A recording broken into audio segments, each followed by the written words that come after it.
Hey, let me show you really useful camera tips and tricks for the Redmi 13. So, first of all, we are starting from the photo mode. And first of all, I want to show you this option. When we click on this arrow, we get access to a lot of options, but I really like this one, the shutter type. So we've got two options. First, we can use the voice shutter.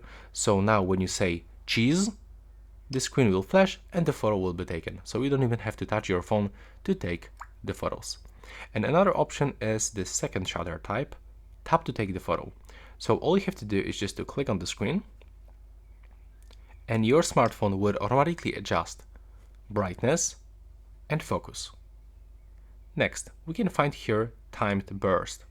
So you can, for example, set for 2 seconds, which means that now your smartphone will take photo every 2 seconds, and we can set, for example, for the 10 photos. Now when you click here, your smartphone is going to take photos every 2 seconds until it reaches 10 photos. So for example, useful for some group photos, or when you put your phone on the stand and it will actually automatically capture the photo.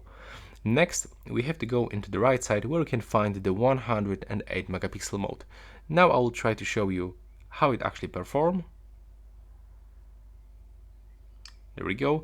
By the way, when you take the photos, just remember about the good lighting condition. And now, when I try to zoom in, as you can see, I can find a lot of details, even my fingerprint that is actually visible on the lens of the iPhone.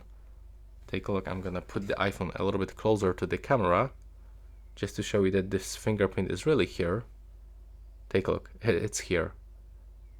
And it's visible also on this photo thanks to this high resolution 108 megapixel mode.